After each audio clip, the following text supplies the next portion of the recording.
It sure takes a village, and thank God that it does. Yesterday I saw a neighbor that I hadn't seen in years, Umswake Umsane. He's a few years younger than me, and his grandmother lived next door to our grandmother. I have shared my childhood stories with you so much that I think you might be tired of hearing them, but if you read nothing else about my childhood, read this. It really did take a village to raise us. The 5 families on our block were like one. First home from the main road on Njoka Road was ours, then behind us was Gogo Masele, and then Njoka Homestead. Back opposite of Njoka is Msane, back opposite of Kwagogo Masele is Ka Kulu Manyova.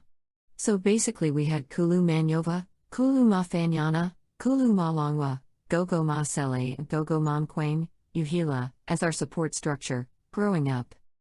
One time when Jules, G.E. and I got extremely ill and had to be separated from each other, the 3 Kulas each took one and no prizes for guessing who took me. Kulu Ma Nyova, of course. She was my angel on earth and I miss her so much. G.E. went to Kulu Ma Fanyana Umsane and Jules with Kulu Ma Long Umjoka. Back then people had hearts. People were loving and caring. You didn't have to be a blood relative to receive care and support. Simply for being alive, you were valued and loved. Having lost his mother at a young age, I must say that my dad was given a lot of mothers along the way, and it shaped who he became. I also attribute my empathetic side to the women who embraced us and loved us as if we were their own flesh and blood, when they didn't have to.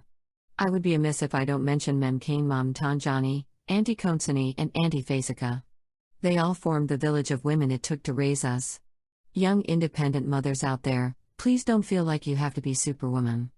Let the pride go and accept help from neighbors and friends once in a while. You don't have to be it all and do it all. When I look at all the parenting mistakes of my parents, I am even more appreciative of the extended family that helped to balance things out for me, especially. When you have strict, overly religious parents that expect perfection from you at all times, it's fun and refreshing to have a carefree grandmother figure to spoil you and let you be a child with mistakes and imperfections. Kulu Manyova was that for me.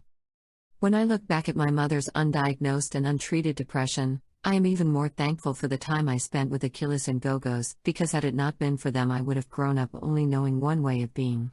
The shouting, judging, harshness and abrasiveness which I now recognize as depression would have been my norm.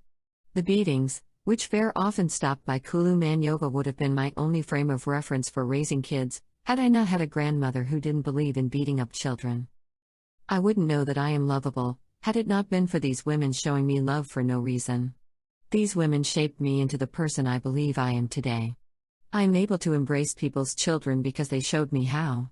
I am able to protect and speak up for children because these women would have gone to war for me. I want to inspire more people to be like the women who raised us.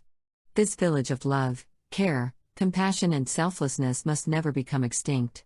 No matter how civilized we become, let's never forget the village that raised us, and let's be that village to